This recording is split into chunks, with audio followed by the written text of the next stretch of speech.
मुल्क की 29वीं रियासत तेलंगाना के दूसरे वज़ीर आला के तौर पर आज दोपहर ठीक 1:30 पर रेवंत रेड्डी ने शहर हैदराबाद के एलबी स्टेडियम में मुनक़दा रंगारंग तकरीब में हलफ लिया। गवर्नर डॉक्टर तमिलिसाई सुंदरराजन ने इन्हें ओहदा और राजदारी का हलफ दिलाया।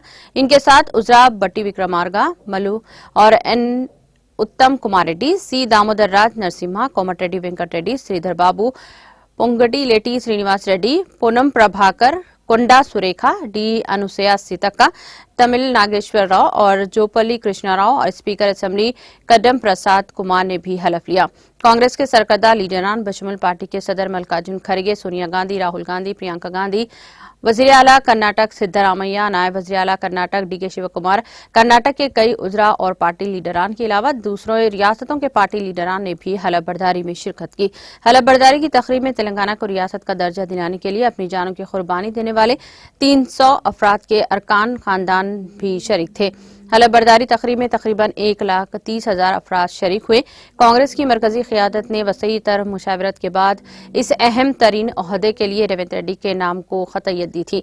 इस तकरीब में रियासत के मुख्तलिफ अजला से कसी तादाद में पार्टी लीडरान और कारकुनों ने भी शिरकत की।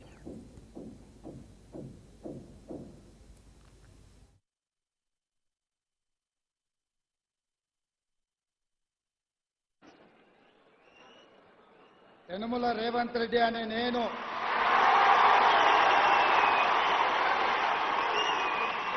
శాసనం ద్వారా నిర్మితమైన భారత రాజ్యాంగం పట్ల నిజమైన విశ్వాసం విధేయత చూపుతానని, భారతదేశ సార్వభౌమాధికారాన్ని సమగ్రతను కాపాడుతానని, తెలంగాణ రాష్ట్ర ముఖ్యమంత్రిగా నా కర్తవ్యాన్ని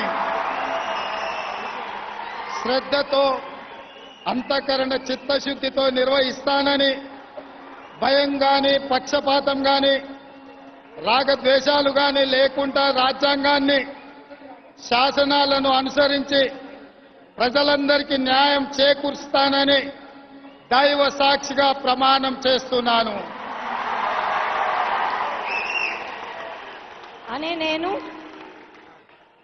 రేవంత్ రెడ్డి అనే నేను తెలంగాణ రాష్ట్ర ముఖ్యమంత్రిగా నా పరిశీలనకు వచ్చిన లేదా నాకు తెలియవచ్చిన ఏ విషయాన్ని నా కర్తవ్యాలను సక్రమంగా నిర్వహించేందుకు అవసరమైన మేరకే తప్ప ప్రత్యక్షంగా గాని పరోక్షంగా గాని ఏ వ్యక్తికి లేదా వ్యక్తులకు తెలియపరచనని లేదా వెల్లడించనని దైవ సాక్షిగా ప్రమాణం చేస్తున్నాను.